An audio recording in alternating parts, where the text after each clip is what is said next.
மீண்டுமாக இந்த Sunday special வழியாக உங்களை சந்திப்பதிலே மிகுந்த சந்தோஷம். இந்த சண்டே ஸ்பெஷல் மூலமாக ஒவ்வொரு வாரமும் சில ஆவிக்குரிய சத்தியங்களை உங்களோடு கூட பகிர்ந்து கொள்வதற்கு கர்த்தர் கிருபை பாராட்டி இருக்கிறார். அதில் ஒவ்வொரு வாரமும் நாம் வேத வாக்கியத்திலிருந்து சில காரியங்களை ஆராய்ந்து பார்த்து கொண்டிருக்கிறோம். இந்த வாரம் சில காரியங்களை நாம் படித்து கொண்டிருந்த போது எனக்கு ஆண்டவர் சில காரியங்களை சொல்லிக் கொடுத்தார். அவைகளை தான் உங்களோடு கூட நான் பகிர்ந்து கொள்ள விரும்புகிறேன். மத்தேயு எழுதின சுவிசேஷம் 4ஆம் அதிகாரம் 1வது வசனத்திலிருந்து நாம் பார்க்க போகிறோம். குறிப்பாக அந்த 4ஆம் அதிகாரத்திலே நமக்கு தெரிந்திருக்கிற ஒரு மிக முக்கியமான ஒரு சம்பவம் நடக்கிறது. அந்த சம்பவத்தை குறித்து தான் பார்க்க போகிறோம். 1வது வசனம் சொல்லுகிறது, அப்பொழுது இயேசு பிசாசினால் சோதிக்கப்படுவதற்கு ஆவியானவராலே வனாந்தரத்திற்கு கொண்டு போகப்பட்டார் அப்படின்னு நாம் கண்களை மூடி ஆண்டவரை நோக்கி பார்க்க போகிறோம். சர்வ வல்லமையுள்ள எங்கள் தகப்பனே, இந்த அருமையான நேரத்திற்காக உமக்கு ஸ்தோத்திரம். மகிமையுள்ள கரத்தால் எங்களை தாழ்த்துகிறோம், உடைய பாதப்படியில் சமர்ப்பிக்கிறோம். ஆண்டவரே, உம்மை அல்லாமல் எங்களுக்கு போதிக்கிற ஒரு உலகத்தில் வேறு யாரும் இல்லை தகப்பனே. எந்த சூழ்நிலையிலும் எப்படிப்பட்ட காலத்திலும் நீர் எங்களுக்கு வார்த்தைகளை அனுப்ப வல்லமையுள்ளவராக இருக்கிறீரப்பா. ஆண்டவரே, எங்கள் மனநிலைகள் கேட்கக்கூடிய சிந்தனைகளை இல்லாமல் இருந்தாலும் கூட உடைய வார்த்தைகள் அவைகளுக்கு நடுவில் ஊடுருவி எங்களை உருவாக்குகிற தயவுக்காக உமக்கு ஸ்தோத்திரம். உடைய வார்த்தைகள் எங்களை செதுக்க போகிறதுக்காக நன்றி. உடைய வார்த்தைகள் எங்களோடு கூட கடந்து வரட்டும். நீர் பேசும், நீர் இடைப்படும். எங்கள் ஆண்டவர் இயேசுவின் நாமத்தில் பிதாவே, ஆமென். மத்தேயு எழுதின சுவிசேஷம் 4ஆம் அதிகாரத்தில் 1வது வசனத்தில் இருந்து நாம் அப்பொழுது பார்க்கும் பொழுது 10வது வசனம் வரைக்கும் ஒரு சம்பவம் நடக்கிறது. அதாவது இயேசு கிறிஸ்து பிசாசினால் சோதிக்கப்படுகிறார். இது நாம் எல்லோரும் அறிந்ததான ஒரு சம்பவம். இந்த சம்பவத்தில் ஏற்கனவே நாம் ஒரு செய்தியை நாம் பார்த்திருக்கிறோம். அதாவது இயேசுவானவர் சோதிக்கப்படும் போது காலகட்டத்தில் எப்படி இருந்தார், எந்த நிலையில் இருந்தார் என்பதை குறித்து நாம் ஏற்கனவே பார்த்திருக்கிறோம். இப்பொழுது நாம் அதே காரியத்திலிருந்து வேறொரு சம்பவத்தை நாம் பார்க்க போகிறோம். அதாவது இயேசுவானவர் தன் குடும்பத்தில், அதாவது அம்மா அப்பா இவர்களோடு கூட இருந்து வேறு பிரிக்கப்பட்டு ஊழியத்தின் பாதைக்கு வருகிறார். தன்னுடைய மிக முக்கியமான காலகட்டத்துக்குள்ளே அவர் கடந்து வரும்போது அவருக்கு இந்த சோதனை வைக்கப்படுகிறது. நான் எப்பொழுதுமே நம்புவேன், இயேசு கிறிஸ்துவானவருக்கு இதெல்லாம் தேவையில்லை, இதெல்லாம் அவசியமே இல்லை. ஆனால் அவர் 1ஆம் ஆதாம் இழந்ததை 2ஆம் ஆதாமாகி அவர் மீட்க வந்ததுனால அவனைப் போல இவரும் சோதிக்கப்பட வேண்டியதாக இருந்தது. அதை ஆண்டவர் நமக்கு ஒரு முன்மாதிரியாக எழுதி வைத்திருக்கிறார்.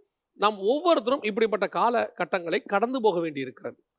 ஊழியத்தின் பாதையாக இருக்கட்டும், அல்லது ஆவிக்குரிய வாழ்க்கையில் நீங்கள் வேறு பிரிக்கப்பட்டதாக இருக்கட்டும், கர்த்தர் உங்களை எடுத்து பயன்படுத்துவதற்கு முன்பதாக இப்படிப்பட்ட சூழ்நிலைகளை நீங்கள் கடந்து வருவீர்கள். உங்கள் வாழ்நாள் முழுவதும் உங்கள் ஊழியத்தை முடிப்பதற்கு இந்த ஒரு சோதனையில சொல்லப்பட்டிருக்கிற 4 முக்கியமான விஷயங்கள் அவசியமாக இருக்கிறது. ஊழியத்தின் பாதையை தொடங்கும் பொழுது இது பிரத்யேகமாக ஊழியத்துக்கு ஒப்பு கொடுத்தவர்களுக்கு, அல்லது ஊழிய வாஞ்சை உள்ளவர்களுக்கு, ஊழியத்தில் இருக்கிறவர்களுக்கு கூட இது பிரயோஜனமாக இருக்கும் என்று நான் கர்த்தருக்குள்ளே விசுவாசிக்கிறேன்.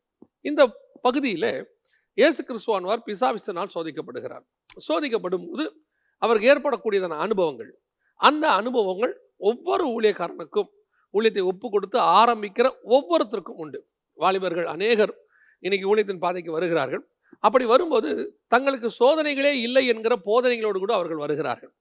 இது முற்றிலும் தவறான ஒரு காரியம். இந்த ஊழியத்தின் பாதையிலே சோதனைகள் உண்டு, வேதனைகள் உண்டு. பல நேரங்களிலே அவர்கள் பல இடங்களை கடந்து போக வேண்டியிருக்கிறது, வனாந்தரத்தை கடந்து போக வேண்டியிருக்கிறது. பல நேரங்களிலே காட்டு மிருகங்களோடு கூட சஞ்சரிக்க வேண்டியிருக்கிறது. பல நேரங்களிலே அவர்கள் பசி பஞ்சத்தோடு கூட இருக்க வேண்டி இருக்கிறது. அதெல்லாம் கடந்து போய் தான் ஊழியத்தின் பாதையில் வந்திருக்கிறாங்க. இன்னைக்கு உள்ள ஜென்ரேஷன்ஸ், 2nd ஜென்ரேஷன் 3rd ஜென்ரேஷனில் இருக்கிற ஒரு சிலருக்கு அந்த பாடுகள் இல்லை.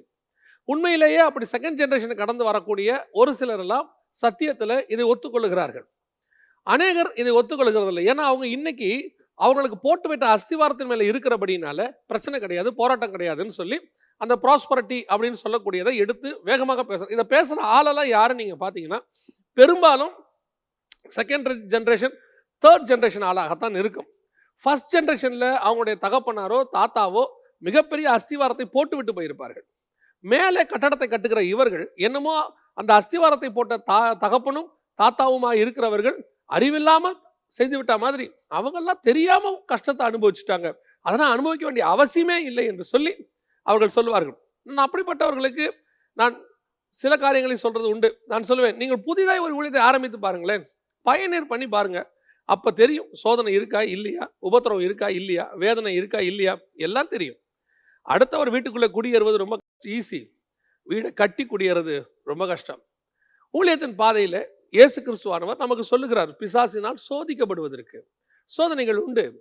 பல நேரங்களில் நாம் கடந்து போக வேண்டிய பாதைகள் உண்டு. அதில் இயேசு கிறிஸ்துவானவர் கடந்து போன மிக முக்கியமான சில காரியங்களை தான் நாம் இன்னைக்கு பார்க்க போகிறோம். ஊழியத்தின் பாதையிலே இவைகள் வரும். இது எனக்கு ஆண்டவர் சொல்லிக் கொடுத்தது. அதைத்தான் நான் உங்களோடு கூட பகிர்ந்து கொள்கிறேன். முதலாவதாக ஒரு வசனத்தை நாம் வாசிக்கிறோம். 1வது வசனம். அப்பொழுது இயேசு பிசாசினால் சோதிக்கப்படுவதற்கு ஆவியானவராலே வனாந்தரத்திற்கு கொண்டு போகப்பட்டார். இந்த வனாந்தரம் என்கிற இந்த இடத்தை குறித்து தான் நான் உங்களோடு கூட முதலாவது பகிர்ந்து கொள்ள விரும்புகிறேன். இந்த வனாந்தரம் என்பது பெரும்பாலும் வனாந்தரத்தை குறித்து நாம் கேள்விப்பட்டிருக்கிறோம். இங்கே இருக்கிறவர்கள் பார்த்திருக்க வாய்ப்பில்லை, தமிழ்நாட்டில் இருக்கிறவர்கள் பார்த்திருக்க வாய்ப்பில்லை லிட்ரலாக. ஆனால் சவுதி அரேபியா போன்ற கல்ஃப் கண்ட்ரீஸில் இருக்கிறவங்க இதை பார்த்துருப்பதற்கு வாய்ப்பு இருக்கிறது. வனாந்தரம், அந்த டெசர்ட் வழியாக அவங்க கடந்து போவாங்க. இப்போ அந்த டெசர்ட்டில் பார்த்தீங்கன்னு சொன்னால் நல்லா ரோடு போட்டு 2 பக்கமும் நல்லா ஸ்டோர்ஸ் எல்லாம் வச்சுருப்பாங்க. 50 கிலோமீட்டருக்கு ஒரு தடவை ஒரு ரெஸ்ட் பிளேஸ் இப்படிலாம் இருக்குது. ஆனால் 4000 வருஷத்துக்கு முன்னாடி எப்படி இருக்கும், 2000 வருஷத்துக்கு முன்னாடி எப்படி இருக்கும் யோசித்து பாருங்கள். 2000 வருஷத்துக்கு முன்னாடி இயேசு வனாந்தரத்துக்கு போயிருக்கிறாரு. 4000 வருஷத்துக்கு முன்னாடி ஆபிரகாம் வனாந்தரத்துக்கு போயிருக்கிறாரு. அப்போல்லாம் எப்படி இருக்கும்னு யோசித்து பாருங்களேன். யார் ரோடு போட்டு கொடுத்துருப்பா அவங்களுக்கு, எப்படி போயிருப்பாங்க? இதே அரேபியா கடல் பக்கத்தில் அந்த வனாந்தரத்தில், எகிப்து வனாந்தரத்தில், சிரியா வனாந்தரத்தில் ஆபிரகாம் போயிருக்கிறாரு. இயேசு கிறிஸ்துவர் இஸ்ரவேல் வனாந்தரத்தில் இயேசு கிறிஸ்துவானவர் போயிருக்கிறார். வனாந்தரம்னா எப்படி இருக்கும்? ஊழியத்திற்கு அந்த பகுதிக்கு போகும்போது நான் பார்த்துருக்கிறேன். எல்லா பக்கமும் மணல், கண்டுகெடுத்து வரைக்கும். எப்படி கடலுக்குள்ளே நீங்கள் போட்டில் போயிட்டீங்கன்னு சொன்னால் சுற்றி இருக்கிற எதுவுமே தெரியாது, வெறும் தண்ணி தான். கரை எங்கே இருக்குன்னே தெரியாது. லிட்ரலாக நீங்கள் வந்துட்டு ஒரு தண்ணியிலுக்குள்ளே இருப்பீங்க, எந்த பக்கத்துலையும் உங்களுக்கு வழி தெரியாது. அந்த மாதிரி தான் பாலைவனத்துக்குள்ளேயுமே இருக்கும். நீங்கள் எங்கே போனாலும் வழி தெரியாது, எதுவுமே தெரியாது. கூப்பிட்டா கூட ஆள் இருக்க மாட்டாங்க, எந்த உதவிக்கு ஆள் இருக்காது. அப்படி ஒரு வனாந்தரமான ஒரு பகுதி. இந்த வனாந்தரமான பகுதியில் எதுவுமே இருக்காதுன்னு வச்சுக்கோங்களேன். ஆனால் இயேசு கிறிஸ்துவானவர் ஊழியத்திற்கு எடுக்கும்போது முதலாவது அவர் போகிற இடம், கிராஸ் பண்ணுற இடம் எதுன்னு கேட்டிங்கன்னா வனாந்தரம். இந்த வனாந்தரத்தை குறித்து அதிகமாக நாம் செய்திகளை கேட்டிருக்கிறோம். வனாந்தரத்தை குறித்து அதிகமாக நாம் போதிக்கப்பட்டிருக்கிறோம். ஆனால் வனாந்தரத்தை குறித்து அந்த போதனைகளுடைய விளைவு என்னவா இருக்குன்னா பயம். நமக்கு பயமுறுத்தி வச்சிருக்க வனாந்தரம். என்ன சொல்லி வச்சிருக்கிறாங்க? வனாந்தரம் உபத்திரவம், வனாந்தரம் கஷ்டம், போக முடியாது. இல்லைங்க, இந்த வனாந்தரம் என்பது ஒவ்வொரு நல்ல ஊழியக்காரனுடைய வாழ்க்கையிலும் கடக்க வேண்டிய, அல்லது நிச்சயம் அவன் கடக்கணும், அப்படி போக வேண்டியதான ஒரு இடம். எப்படி நிச்சயமாக நீங்கள் பார்க்கணுன்னு ஒரு இடத்த வச்சுருப்பீங்களோ உங்கள் வாழ்நாளில், அந்த மாதிரி நம்ம ஊழியத்தில் கடந்து போக வேண்டிய ஒரு பாதை எதுன்னு கேட்டால் அந்த வனாந்தரம். ஏன்னா அந்த வனாந்தரம் தான் பல காரியங்களை உங்களுக்கு சொல்லிக் கொடுக்கும். தனிமையை மாதிரி உங்களுக்கு பாடம் சொல்லிக் கொடுக்கக்கூடிய ஸ்தலம் வேற ஒன்றுமே இருக்காது. நீங்கள் நிறைய பேர் தனிமையில் உட்கார முடியுமா, தனிமை இனிமை காண முடியுமா இப்படிலாம் சொல்லுவாங்க. தனிமையில் நீங்கள் தேவனோட உட்காந்து பாருங்க, அப்போ கிடைக்கிற வெளிப்பாடுகளே தனி. தேவனோடு கூட உறவாட தெரிஞ்சுக்கிட்ட மனுஷன் கூட்டத்தோடு இருக்க விரும்ப மாட்டாங்க. தேவனோட சத்தத்தை கேட்க தெரிஞ்சுக்கிட்டவங்க பெரிய கூட்டத்தோடு கூட இருக்க அவங்க விரும்பவே மாட்டாங்க. பெரிய பெரிய தேவ மனுஷங்களை பார்த்துருக்கிறேன், அவங்கள சுற்றி க்ரௌடே இருக்காது. அவங்க எப்போ அந்த கூட்டத்தை முடிச்சுட்டு போய் தேவ சமூகத்தில் உட்காரலான்னு யோசிச்சுட்டே இருப்பாங்க. அதுவும் இயேசு கிறிஸ்துவும் அப்படித்தான். தனித்திருக்கும்படி போனார்னு இருக்கும். பெரும்பாலும் அவர் தனித்திருக்கிறது எங்கே போனார்? வனாந்தரத்துக்கு போனாருன்னு தான் இருக்கும். ஏன் வனாந்தரத்துக்கு போகிறாரு? ஏன் வனாந்தரத்தில் தான் ஒன்றுமே கிடைக்காது இல்லையோ, எது கிடைக்குதோ இல்லையோ, ஆனால் எனக்கு அந்த தேவனோடு கூட இருக்கக்கூடிய ஒரு அனுபவம் கிடைக்கும். வனாந்தரத்தை நீங்கள் உபத்திரவம் என்று வைத்துக் கொள்ளுங்கள். அந்த உபத்திரவம் இருக்குது, அந்த உபத்திரவத்தில் தேவனுடைய அன்பை நீங்கள் புரிந்து கொள்ள முடியும். அந்த உபத்திரவத்தில் தேவனுடையதான நடத்துதலை நீங்கள் பார்க்க முடியும். அந்த உபத்திரவத்திலே தேவனுடைய ஆறுதலை பார்க்க முடியும். அந்த உபத்திரவத்தில் தேவன் உங்களை தேற்றுகிறதை நீங்கள் பார்க்க முடியும். நமக்கு கடந்து வந்த உபத்திரவங்கள் எத்தனையோ இருக்கு. இந்த உபத்திரவத்தெல்லாம் தேவன் மட்டும் இல்லாதிருந்தால் நம்ம என்ன ஆயிருப்போம் யோசித்து பாருங்க. இந்நேரம் மனிதர்கள் நம்மளை விழுங்கி இருப்பார்கள். நம்ம மனுஷனை மட்டும் நம்பி உபத்திரவ காலத்தில் போயிருந்தோம்னு சொன்னால் இந்நேரம் நம்ம இல்லாமல் போயிருப்போம். நாம இல்லாமல் இன்னும் ஜீவனோடு கூட இருக்கிறோம்னா அந்த உபத்திரவத்தில் அவர் நம்மோடு கூட இருந்ததுனால தான். அந்த உபத்திரவத்தின் பாதை இருக்கு பார்த்தீங்களா, அதில் கிடைக்கிற எக்ஸ்பீரியன்ஸ் தட்ஸ் வெரி டிஃப்ரெண்ட். அது உங்களுக்கு எத்தனை கோடி கொடுத்தாலும் கிடைக்காது. உங்கள் எல்லாருக்கும் தெரிஞ்ச ஒரு சம்பவம் தான், வாட்ஸ்அப்பில் கூட வந்துச்சு, ஞாபகம் வரதுனால சொல்கிறேன்.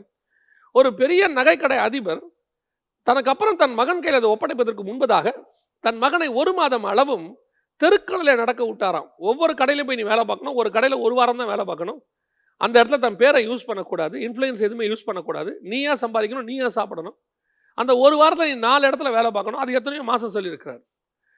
காரணம் என்ன? ஏன் அந்த பாதையில் நடத்தணும்? தன் தகப்பனை நடத்தணும். நான் உங்ககிட்ட ஒரு 3000 கோடி ரூபாய் 4000 கோடி ரூபாய் மதிப்புள்ளதான ஒரு ஆர்கனைசேஷனை ஒப்படைக்க போகிறேன்.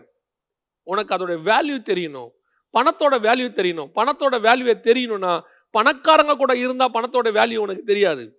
பணத்தோட போட்டி தான் நீங்கள் போடுவீங்க. ஏழைகளோட இருந்தால் தான் அந்த பணத்தோட வேல்யூ தெரியும். பசின்னு ஒரு இடத்துல இருந்தால் தான் சாப்பாட்டோடைய அருமை தெரியும்.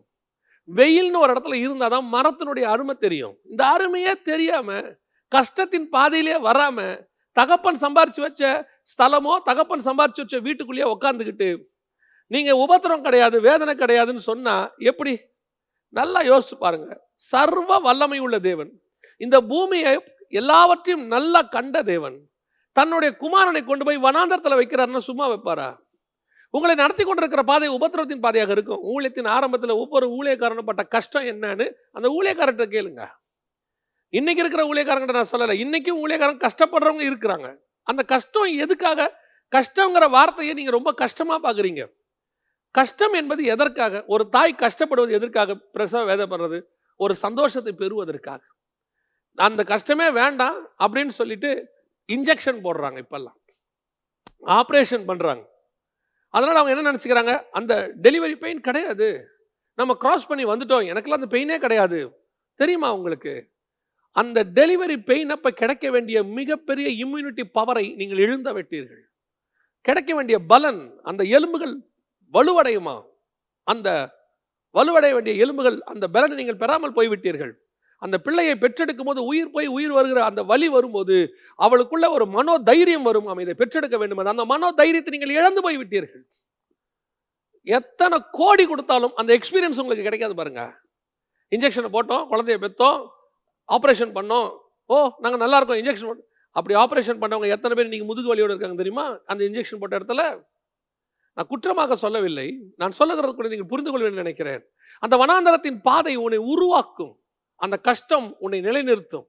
இந்த ஊழியத்தின் பாதையில் ஒவ்வொரு சபையை கட்டி முடிச்சு ஒரு சபைன்னு வந்து உட்காரத்துக்குள்ள அந்த போதகனும் அந்த மெய்ப்பனும் படுகிற பாடுகள் இருக்கு பாருங்க. ஒரு செங்கலை வாங்குறதுக்கு அவங்க படுற கஷ்டம் இருக்கும், அதற்குள்ள அவன் படுற ஏளனங்கள் இருக்கும்.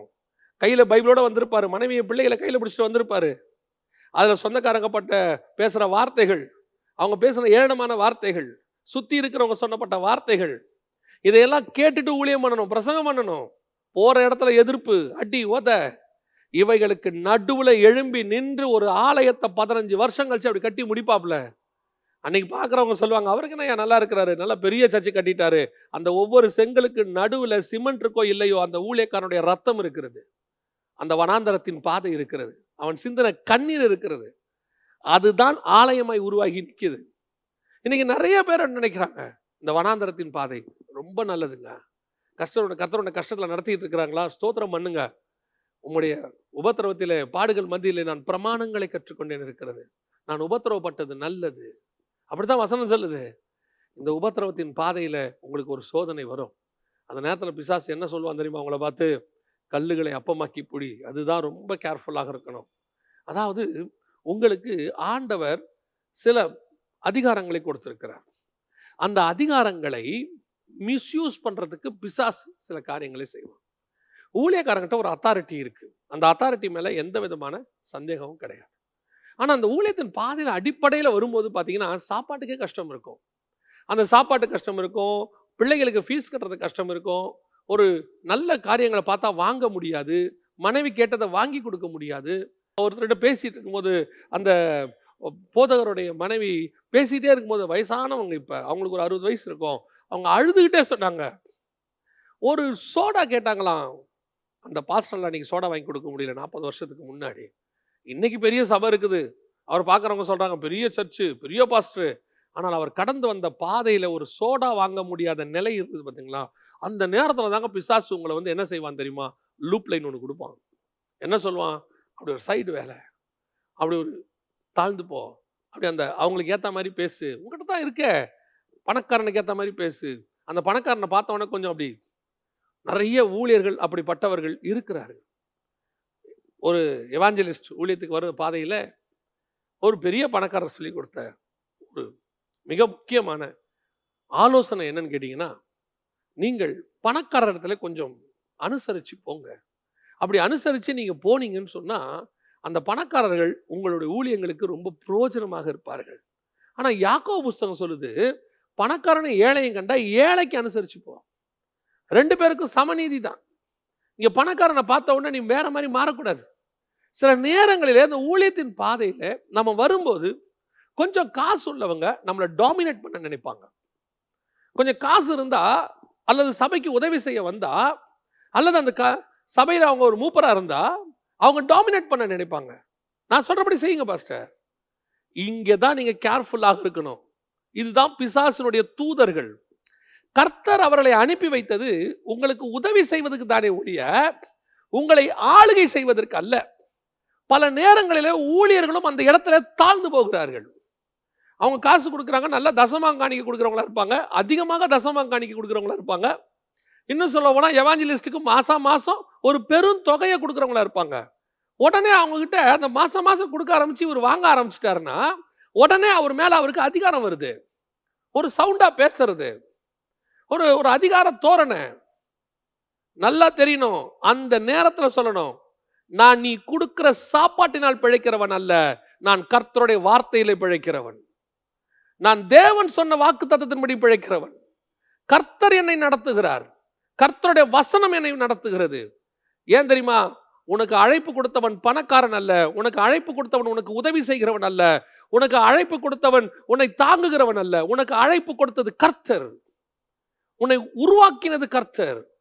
பல நேரங்களிலே ஊழியர்கள் இந்த மாதிரி ஆட்களுக்கு முன்பாக அப்படி கொஞ்சம் குனிஞ்சிங்கன்னு வச்சுக்கோங்க, உங்க முதுகு ஒரு 10 டிகிரி அவங்களுக்கு முன்னாடி குனிஞ்சிச்சுன்னு வச்சுக்கோங்க, அடுத்த 90 டிகிரி அவன் ஏறி மேலே உட்காந்துருவாங்க. இன்னைக்கு நிறைய ஊழியர்களுடைய ஊழியங்கள் காணாம போனது அதுக்காகத்தான். உன்னுடைய ஊழியத்தின் பாதை என்பது, அபிஷேகம் என்பது கனமானது, அது கர்த்தர் கொடுத்தது. நீ வானத்துக்கும் பூமிக்கும் நடுவில் மீடியேட்டரா இருக்கிறோம். பூமியில உள்ளவனை பரலோகத்துக்கு கூட்டிட்டு போறதுக்கு கர்த்தர் செலக்ட் பண்ண பாத்திரங்களாக இருக்கிறோம். அது போதகராக இருக்கட்டும், மெய்ப்பராக இருக்கட்டும், அல்லது எவாஞ்சலிஸ்டாக இருக்கட்டும், தீர்க்கதரிசியாக இருக்கட்டும். ஆனால் உங்களையும் என்னையும் விலை கொடுத்து வாங்க முடியாது என்பது எல்லா பணக்காரனுக்கும் தெரியணும். உனக்கு தான் கல்லுகளை அப்பமாக்கி புசிக்கிறதுக்கு ஒரு சான்ஸ் இருக்கு, அப்படி போ, சைடு வேலையே போய் அப்படி சாப்பிட்டு திருப்தியா இரு. ஆண்டவர் சொன்னாரு, நான் வார்த்தையில் பிழைக்கிறவன், நான் இந்த மாதிரி ஆட்களால் பிழைக்கிறவன் கிடையாது. எனக்கு அந்த வல்லமை இருக்கு, என்னால செய்ய முடியும். ஆனால் எலியாவுக்கும் யோவான் ஸ்நானகனுக்கும் அது ஒத்து வராது. அது கேயாசிக்கும் பிழையாமுக்கும் ஒத்து வரும், அது இயேசு கிறிஸ்துவுக்கு ஒத்து வராது, அப்போஸ்தலருக்கு ஒத்து வராது. ஏன்னா நீங்களும் நானும் விசேஷித்த அபிஷேகம் பெற்றவர்கள். அப்படிதான் வசனம் சொல்லுது. ஒரு நாளும் வனாந்தரத்தில் கஷ்டத்துல இந்த மாதிரி ஆட்களுக்கு இடம் கொடுத்துறாதீங்க. அப்புறம் ஊழியம் கடைசி வரைக்கும் அவர்கள் உங்களுக்கு முள்ளாக இருப்பார்கள், உங்களை கேவலப்படுத்துவார்கள். அவங்க என்ன சொல்லுவாங்க தெரியுமா? நான் பார்த்து வந்த பாஸ்டர் ஒரு காலத்தில் நம்ம வீட்டில் வந்து அரிசிக்கு உட்கார்ந்துருப்பார், அப்படியே சொல்வார்கள். நான் சிலர் சொன்னதை நான் கேட்டிருக்கிறேன். அப்படியே சொல்வார்கள்.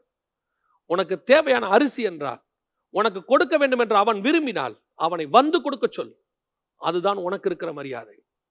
எப்பவுமே ஒரு காரியத்தை நல்லா மனசுல வச்சுக்கொள்ளணும், ஊழியக்காரன் யாருக்கு முன்பாகவும் குனிந்து போகக்கூடாது, தாழ்மையா இருக்கணும். அதுல எந்த கருத்தும் இல்லை. காலை கழுவுறதுக்கு ரெடியா இருக்கணும், நோ இஷ்யூஸ். ஆனால் ஊழியக்காரனை விலை கொடுத்து வாங்கலாங்கிற எண்ணம் யாருக்குமே வரக்கூடாது. ஊழியக்காரன் யார்? கர்த்தரால் அபிஷேகம் பண்ணப்பட்டவன், அவன் உன்னதமான தேவனுடைய ஊழியன். அந்த காரியம் இருக்கணும். வனாந்திரம் உன்னை கொன்று போடும் பல நேரங்களில். இந்த மாதிரி விஷயத்துல இங்க நீங்க தோத்து போயிருவீங்க. தோக்காம ஜெயமா சொல்லணும், நான் கர்த்தருடைய வசனத்தில் பிழைக்கிறவன். ரெண்டாவது, இங்க ஜெயிச்ச உடனே உங்க ஊழியத்தின் பாதை அடுத்த லெவலுக்கு மேல போகும். அடுத்து நீங்க ஒரு படி ஸ்டேஜ் மேல போவீங்க. கர்த்தர் இப்போ உங்களை ஆசீர்வதிக்க தொடங்குவார். ஏன்னா நீங்க ஃபர்ஸ்ட் ரவுண்ட் ஜெயிச்சிருக்கிறீங்க. ஃபர்ஸ்ட் ரவுண்ட்ல பிசாச அடிப்படையில் ஜெயிச்சிட்டீங்க. சாப்பாடே எனக்கு இல்லையா, ஆனாலும் உன் பேச்சுக்கு நான் கீழ்ப்படைய மாட்டேன். எவ்வளவு பெரிய விஷயம் பாருங்க. நான் கஷ்டத்தில் தான் இருக்கேன், ஆனா நான் உனக்கு அடிபணிய மாட்டேன். எனக்குன்னு ஒரு கௌரவம் இருக்கு. அந்த இடத்துல நீங்க ஜெயிச்ச உடனே உங்கள் நிமித்தம் பரலோகம் சந்தோஷப்படும். என் பிள்ளை வைராக்கியம் உள்ளவனா இருக்கிறான். இப்ப அடுத்து உங்களுக்கு ஒரு உயர்வு கொடுக்கும். இது மொத்த ஊழியத்தினுடைய, நம்முடைய வாழ்க்கையினுடைய மொத்தத்தினுடைய ஸ்டஃப்பை ஒரே அதிகாரத்தில் இயேசு சொல்லுவார். அடுத்து நீங்க கொஞ்சம் அப்படி உங்க ஊழியத்தின் பாதையில கொஞ்சம் அப்படி மேல வருவீங்க. வரும்போது இப்ப எங்க கூட்டிட்டு போவாங்க பாருங்களேன். அடுத்து நீங்க எங்க கொண்டு போவீங்க? 5வது வசனம். அப்பொழுது பிசாசு அவரை பரிசுத்த நகரத்திற்கு கொண்டு போய் தேவாலயத்தின் உப்பரிக்கையிலே நிறுத்தி. இப்ப 2வது இடம் எங்க தெரியுமா? தேவாலயத்தின் உப்பரிக்கை, பரிசுத்த நகரம். இப்போ உங்களுடைய ஸ்டாண்டர்ட் வளர்ந்துருக்குது. இப்போ நீங்க கொஞ்சம் மேலான இடத்துக்கு வந்திருக்கிறீங்க. இப்போ கர்த்தர் ஊழியத்தில் உங்களை ஆசீர்வதிக்க தொடங்கி இருக்கிறாரு.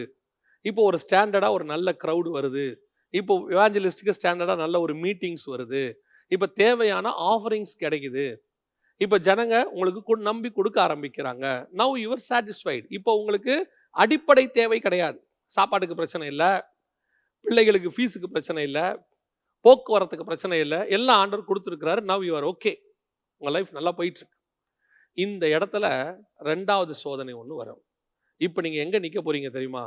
தேவாலயத்தின் உப்பரிக்கை. உப்பரிக்கைனா என்ன? ஒரு நமக்கு புரியறதுக்காக சொல்கிறேன், பால்கனி அப்படின்னு வச்சுக்கலாம். ஒரு உலாவுகிற இடம். இந்த உப்பரிக்கைங்கிற உலாவுகிற இடம் அப்படின்னா ஒரு காலார, ஒரு ரெஸ்ட்டு, ஒரு ரிலாக்ஸாக நம்ம நடக்கிற இடம் தான் உப்பரிக்கை. இப்போ தேவாலயத்தின் உப்பரிக்கை கொண்டாந்தாச்சு. இப்போ நம்ம எங்கே வந்துட்டோம்?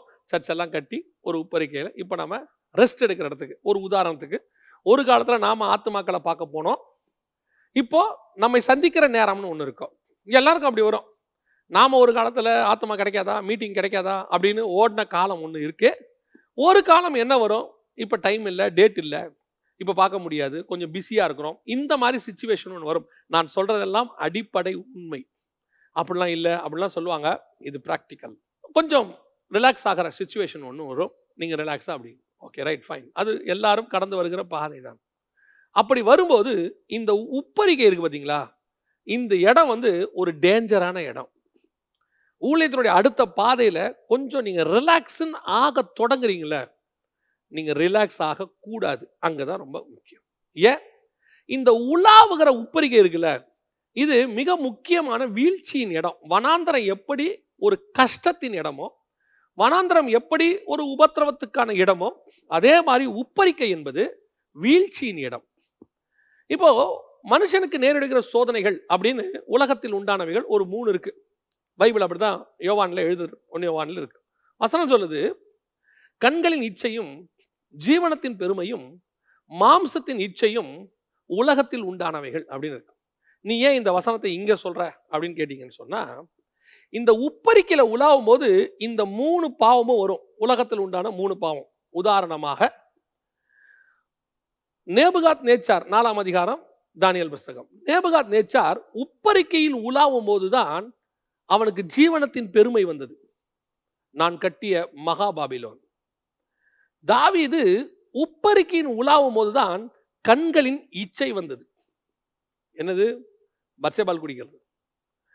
அப்சலோம் உப்பரிக்கையின் மேல்தான் மாம்சத்தின் இச்சையை நடப்பித்தான், தன் தகப்பனின் மறுமனையாட்டிகளோடு. இந்த உப்பரிக்கை என்பது வெரி டேஞ்சரஸ் பிளேஸ். நம்ம வாழ்க்கையில நாம கடந்து வந்த பிறகு, முன்னாடி சாப்பாடுக்கே கஷ்டப்பட்டுக்கிட்டு இருப்போம். ஊழியத்தை வளர்க்கணும், ஆவிக்குரிய வாழ்க்கையில வளரணும், அதுல தான் ஃபுல் கான்சென்ட்ரேஷன் இருக்கும். இந்த ஃபுல் கான்சென்ட்ரேஷன் அதுல போகும்போது மீட்டிங் கிடைக்காதா, ஒரு ஆத்மாவை சந்திக்க மாட்டோமா, 12 மணிக்கு யாரும் கூப்பிட்டாலும் ஏஞ்சி ஓடுவோம். ஒரு மீட்டிங் கிடைக்காதான்னு ஓடுவோம். எங்கேயோ ஒரு காட்டுக்குள்ள மீட்டிங் கூப்பிட்டாலும் வரேன், இல்லை பஸ்ஸே கிடையாது, லாரி ஏறி தான் வர்றோம், ரைட்டு, எல்லாம் ஓகே. இப்போ செகண்ட் ஸ்டேஜுக்கு வந்திருக்கிறோம் நம்ம. இப்போ என்னது? கொஞ்சம் ரிலாக்ஸ். இதுக்கு வயசும் ஒரு காரணம். கொஞ்சம் வயசும் ஆகும். அப்போ ஓடின மாதிரி இப்போ ஓடவும் முடியாது. நமக்கு கொஞ்சம் ரிலாக்ஸும் தேவைப்படுது, பாடிக்கு கொஞ்சம் ரெஸ்ட்டும் தேவைப்படுது. அன்னைக்கு தூக்கம் 4 மணி நேரம் 5 மணி நேரம் தூங்கி ஏஞ்சி ஓடின காலம்லாம் இருக்குது, நைட்லாம் ட்ராவல் பண்ண காலம் இருக்குது. இப்போ அப்படி பண்ண முடியாது, வயசாகி போச்சு, வயசு பாதியத்தை கிராஸ் பண்ணிட்டோம். இப்போ நமக்கு கொஞ்சம் ரிலாக்ஸ் ஆகிற டைம். உப்பரிக்கையில் உலாவும். இந்த உப்பரிக்கையில் உலாவும் போது இந்த 3 பாவமும் கண்டிப்பாக வரும். நிறைய நேரத்தில் பசியில், பஞ்சத்தில், இல்லாமையில், கஷ்டத்தில், குறைவுகளில் உண்மையாக இருந்த எத்தனையோ பேர் இங்கே தான் விழுவாங்க. கொஞ்சம் ஊழியத்தின் பாதை வளர்ந்த பிறகு கண்களின் இச்சை, ஜீவனத்தின் பெருமை, மாம்சத்தின் இச்சை எல்லாம் வரும். எதெல்லாம் நீங்கள் கொஞ்சம் டிஸ்டன்ஸ் மெயின்டைன் பண்ணிட்டு இருந்தீங்களோ அதெல்லாம் இன்னும் கொஞ்சம் அப்படி கிட்ட வரும். இப்போது நீங்கள் கஷ்டப்படுற காலத்தில் ஒரு பொருள் வாங்கணும்னு சொன்னால் நீங்கள் தேவ சித்தத்தை கேட்பீங்க. ஏன்னா காசு இருக்காது. தேவ சித்தம்னு ஒன்று கேட்பீங்க. ஆண்டவரே, இதை நான் வாங்கட்டுமா, இதை நான் செய்யட்டுமா? ஏன்னா இருக்கிற காசில் வேஸ்ட் பண்ணிடக்கூடாது. கர்த்தருக்கு சித்தமானால் அதை வாங்குவோம். கர்த்தரும் நமக்கு அந்த சின்ன பொருளுக்கு தன் சித்தத்தை வெளிப்படுத்துவார். அது வீட்டில் வாங்கக்கூடிய ஒரு சின்ன பொருளாக இருக்கட்டும், அதுக்கு சித்தத்தை வெளிப்படுத்துவார். ஆனால் இப்போ பார்க்கறதெல்லாம் வாங்க சொல்லும் கண்களின் இச்சை. ஏன்னா இப்போ பர்ஸில் பணம் இருக்கு பாருங்களேன். இப்போ நாம் என்ன செய்வோம்? அந்த பொருள் தேவையோ இல்லையோ அதை வாங்கணும்னு தோணும். இப்போ நம்ம வாங்குவோம். அதுக்கு ஒரு காரணம் சொல்லுவோம். ஒரு காலத்தில் இதெல்லாம் இல்லாம நான் கஷ்டப்பட்டேன். அன்னைக்கே இதை வாங்கணும்னு நினைச்சேன். ஆனா அன்னைக்கு வாங்க முடியல. இன்னைக்கு அதை வாங்குறதுக்கு கர்த்தர் கிருபை தந்தார். கர்த்தர் கிருபை தரல, கர்த்தர் பணம் தந்தார். ஆனா வாங்க சித்தம் தந்தாராங்கிறதா ரொம்ப இம்பார்ட்டன்ட். அதுதான் ரொம்ப முக்கியம். இந்த பத்சேபாள் விஷயத்துல கொஞ்சம் நல்லா கவனிச்சு பார்த்தீங்கன்னா, கர்த்தர் ஒரு நூதனமான வார்த்தையை சொல்வார், ஒரு வித்தியாசமான வேர்டை சொல்வார். நீ கேட்டிருந்தால் நான் இன்னும் நிறைய தந்திருப்பனே. அது வேற, நீ நிறைய மனமனையில கல்யாணம் பண்ணிட்டப்பா, சரி நீ வேற ஒரு லீகலா இன்னொரு திருமணம் பண்ணா கூட நான் கொடுத்துருக்க போறேன் உனக்கு. ஏற்கனவே உனக்கு நிறைய மறுமனையாட்டிகள் இருக்கிறாங்க. இது எதுவுமே இல்லீகல் கிடையாது, லீகல். நீ என்ன பண்ண, உன் மனைவியாக்கி கொண்டா எல்லாத்தையும். ஆனா இங்க அப்படி இல்லை, இது ராங், இல்லீகல். காரணம் என்ன, நீ லீகலாய் செய்யும் போது ஒவ்வொன்றத்திலும் தேவ சித்தம் உனக்கு இருந்துச்சு. இது இல்லீகல். பல நேரங்களிலே தேவ சித்தம் இங்கே தடுமாறும். நான் எப்போ சொல்வேன், காசு இல்லாத போது நீங்கள் கர்த்தருடைய சித்தத்தை மட்டும்தான் செய்வீர்கள், ஏன்னா வேற வழி இல்லை. ஆனால் பணம் இருக்கும்போது கர்த்தருடைய சித்தத்தை செய்வது ரொம்ப கஷ்டம். பல நேரங்களிலே நீங்கள் தடுமாறுவீர்கள், தேவ சித்தம் தாண்டி போகும், ஜீவனத்தின் பெருமை வரும். ஒரு ஊழியத்தின் பாதையிலே நீங்கள் ஆரம்பிக்கும் போது நீங்கள் எல்லாவற்றையும் ஒத்துக்கொள்வீர்கள். நான் ஒரு சின்ன ஊழியக்காரன் தான், நான் வந்து இப்போதான் வளர்ந்து வரேன், ஒத்துக்கொள்வீர்கள். வேதத்தில் உங்களுக்கு அறிவு குறைவு, ஆமா எனக்கு கொஞ்சம் கம்மி தான், நான் பெரிய அதை கரைச்செல்லாம் குடிக்கல, உண்மை. இது எல்லாம் இருக்கும். எப்போ அந்த ஜீவனத்தின் பெருமை வரும் தெரியுமா, உங்களுக்குன்னு ஒரு க்ரௌடு வந்து உங்களை ஒரு 4 பேர், ஓ உங்க செய்தி பிரமாதம், உங்களை மாதிரி யாரும் பேச முடியாதுன்னும் போது யாராவது உங்க செய்தியில எனக்கு ஒரு சந்தேகம் இருக்கு அப்படின்னா எங்கிட்டே வா அப்படின்னு கேட்பாங்க. எனக்கே வா, எனக்கு ஒரு ஊழியரை தெரியும், அவர் என்னிடத்துல சொன்ன வார்த்தையை நான் சொல்லுகிறேன். வேதத்தில் ஒரு தவறான போதனையை செய்து விட்டார். It's wrong. ஆக்சுவலாக அங்கே ஜனங்களுக்கு தவறாக போயிடுச்சு அந்த மெசேஜ். நான் பதவிதைக்கிறேன், ஐயோ மெசேஜ் தப்பாக போயிடுச்சேன்னு சொல்கிறேன். நான் கீழே உட்காந்து கேட்டுக்கிட்டு இருக்கிறேன். நான் அப்பொழுது ஊழியத்துக்கு வந்த புதிது, அவர் வேறொரு ஊழியக்காரர், அவர் பேசி கொண்டிருக்கிறார். நான் உடனடியாக அவரிடத்துல முடிந்தவுடன் சொல்லுகிறேன், பிரதர் இந்த டேர்ம் வந்து இப்படி வருது, நீங்கள் இப்படி சொல்லியிருக்கிறீங்க, இது ராங்கா ஜனங்களுக்கு போகும். அவர் அடுத்த வார்த்தை என் இடத்துல சொன்னார், எனக்கு பைபிள் சொல்லிக் கொடுக்குற அளவுக்கு நீ வளர்ந்துட்டியா? நான் சொல்லுவேன், பைபிளை சொல்லிக் கொடுக்கறதற்கு வளர்ச்சி தேவையில்லை, சந்தேகம் இருந்தால் போதும். எனக்கு இப்படி இருக்குதே, தப்பா இருக்குதுன்னு ஒரு கேள்வி கேட்டாலே போதுமே. இதை கர்த்தர் யாரை கொண்டு, ஒரு சின்ன கல்லை கொண்டு கோலியத்தை வீழ்த்த முடியுமே? ஒரு நான் வந்து சொல்றோம் இப்படி இருக்கு, சரி தம்பி பார்க்கலாம், யோசிச்சு பார்க்கலாம். அப்படியா, ஆமாப்பா தப்பா இருக்கு, அது பெருந்தன்மை. சரி இது தப்பா இருக்க மாதிரி தெரியல, நான் பார்த்துட்டு உனக்கு சொல்றேன், அது தன்மை. ரெண்டுமே இல்லை. இப்போ என்ன சொல்றாங்க, எனக்கே வா. நிறைய பேருக்கு அப்படி இருக்கு. நான் யார் தெரியுமா, நான் ஊழியத்தின் பாதையில் எப்பேற்பட்ட ஆள் தெரியுமா, எங்கிட்டே பைபிள் பேசுறியா? ஏன் இதை நம்ம கரைச்சி குடிச்சிட்டோமா? இதை நம்ம என்ன எழுதின பவுலை விட பெரிய ஆள் ஆயிட்டோமா? எழுதின பவுலே தன்னை அவ்வளோ தாழ்த்திக்கிறாரு. நான் ஒண்ணும் இல்லைங்கிறாரு, எல்லாருக்கும் அடிமைங்கிறாரு. அப்பேற்பட்ட பவுலே எல்லாத்தையும் தாழ்த்திக்கும் போது அவ்வளோ அப்போஸ்தலருடைய பிரதானமான பேதுரு சொல்றாரு, பவுல் எழுதினது அறிகிறதற்கு அரிதா இருக்கிறது, கல்லாதவர்களுக்கு எப்படி புரியும் தெரியலையேன்னு அவர் வருத்தப்படுறாரு. அந்த அளவுக்கு ஸ்ட்ராங்கா இருக்கு. அவங்களே ஒத்துக்கிறாங்க, பேதுரு ஒத்துக்கிறாரு எனக்கு தெரியலன்னு. இவங்க என்ன சொல்றாங்க, நாங்களாம் வேதத்துல எப்பேற்பட்ட ஆள் தெரியுமா, வேத பண்டிதர். இருங்க, தப்பு கிடையாது. யாராவது ஏதாவது சொன்னா கொஞ்சம் யோசிச்சு பாருங்க. பெருமை மைண்டில் வந்துடவே கூடாது. நான் யார் தெரியுமாங்கிற எண்ணம் வந்துடக்கூடாது. அது நாட் ஓன்லி இன் திஸ், நான் வெறும் வேதத்தில் மட்டும் சொல்லலை, உன் தனிப்பட்ட வாழ்க்கையிலும் சரி. நீ ஆண்டவர் உன்னை உயர்த்தி மேலே கொண்டாந்துருக்கிறாரு, உன்னை ஸ்டெப்பாக மேலே கொண்டாந்துருக்கிறாரு. உன் பலத்திலே நீ மேலே வரவில்லை.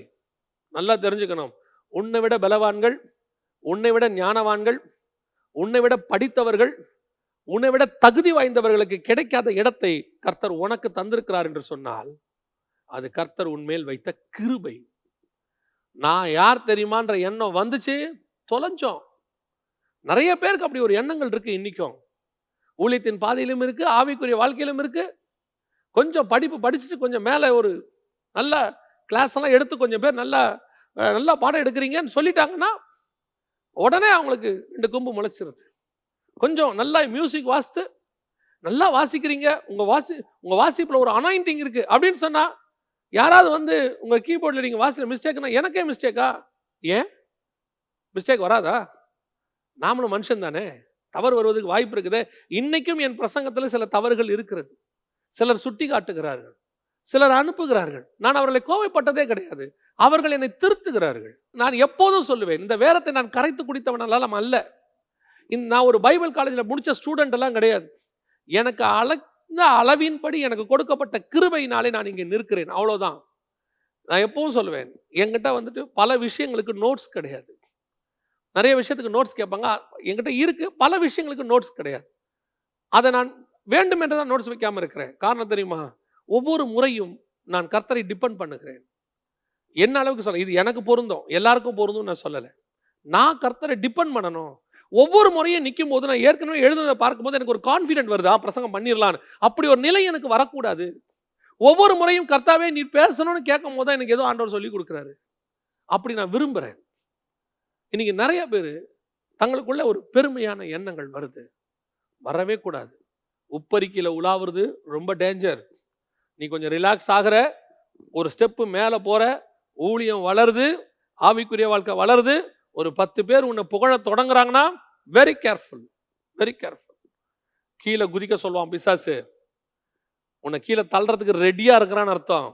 அவன் சொல்லுவான், தைரியமாக செய், உன்னதான் பரலோகம் தாங்குதே, நீ என்ன பண்ணாலும் பரலோகம் செய்யும். சில நேரத்தில் நமக்கு மாயை எப்படி உருவாயிரும் தெரியுமா? நம்ம என்ன பேசினாலும் ஒரு 10 பேர் ஓ அருமையாக இருக்கும்பா.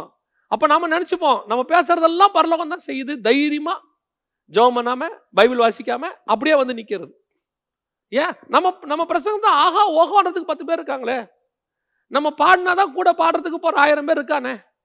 அப்புறம் ஜபிக்க வேண்டாம், எதுவும் வேண்டாம். ஏன்? நம்ம ஆடினா 1000 பேர் ஆடுறா. அதில் ஒருத்தன் சாட்சி வேற வந்து சொல்லுவான், இன்னைக்கு நீங்கள் பாடினதுனால தான் என் இருதயமே மாற்றப்பட்டது, உங்கள் செய்தி என்னமா. இப்போ நமக்கு என்ன தோணும்? நம்ம என்ன செஞ்சாலும் பரலோகம் அங்கீகரிக்குது. கோ அஹெட், கீழே குதி, அதெல்லாம் பரலோகம் பார்த்துக்கோ, நீ ஒன்றும் தைரியமாக போ, ஜெபம் பண்ண வேண்டிய அவசியமே இல்லை. நல்லா ஷாப்பிங் பண்ணிட்டு நேராக ஸ்டேஜில் ஏறினாலும் எத்தனை பேர் இருக்காங்க பிரசங்கத்துக்கு? தேவ சமூகத்தில் காலையிலேருந்து காத்திருந்து வந்து பிரசங்கம் பண்ண ஊழியக்காரர்கள் ஒரு வகை. நல்லா ஷாப்பிங் பண்ணிட்டு ஜாலியாக போயிட்டு ஷாப்பிங் பேக்கோட வந்து ஓரமாக புல்பீட்டில் வச்சுட்டு அப்படியே ஏறி பிரசங்கம் பண்ண ஆட்களையும் நான் பார்த்துருக்கிறேன். ஆனால் அங்கேயும் ஒரு கிரியை நடக்கும். அந்த கிரியை தான் உன்னை கீழே தள்ளுற கிரியை. நம்ம என்ன நினச்சிப்போம், நம்ம என்ன பண்ணாலும் பரலோகம் அக்செப்ட் பண்ணிக்குது, நம்ம தைரியமாக கீழே குதிக்கலாம், தூதர்கள் தாங்குவார்கள். ஒரு நாள் கீழே விழுந்து உடைந்து போகிற நிலைமை வரும். பிசாசு உன்னை எங்கே தள்ளலான்னு பார்த்துக்கிட்டு இருக்கான். கீழே குதி, கீழே குதின்னு அவன் கொடுக்குற ஒவ்வொரு ஐடியாஸும் உன்னை கீழே தள்ளுறதுக்கு. வாழ்க்கையில் நீங்கள் வனாந்தரத்தில் இருக்கும்போது தேவசித்தத்தை செய்த விட உப்பரிக்கையின் மேல் இருக்கும்போது தேவசித்தம் கரெக்டாக செய்யணும். இல்லை பிசாசு கீழே தள்ளிடுவான். அவங்கள கீழே தள்ளி உங்களை ஒரு வழி பண்ணிடுவான். ஆனால் கான்ஃபிடென்ட்டாக சொல்லுவான், ஒன்றும் ஆகா, தைரியமாக செய், உனக்கு எல்லாம் ஆட்கள் இருக்கு, அதுக்கேற்ற மாதிரியே உங்களுக்கு சில இன்ஃப்ராஸ்ட்ரக்சர் உருவாக்கி கொடு. அதான் கர்த்தர் உருவாக்கி கொடுத்தது. இப்போ நீங்கள் இன்ஃப்ராஸ்ட்ரக்சரை நம்ப ஆரம்பிச்சிருவீங்க. நமக்கு அந்த பிரதரை தெரியும், நமக்கு இந்த ஆஃபீஸரை தெரியும், எனக்கு அங்கே அந்த ஊரில் ஒரு எஸ்ஐ இருக்காரு, அவரை தெரியும், நம்ம ஏரியா எம்எல்ஏ நமக்கு ஃப்ரெண்டு. இன்ஃப்ராஸ்ட்ரக்சர் இது மேலே நம்பிக்கை வந்துடும்.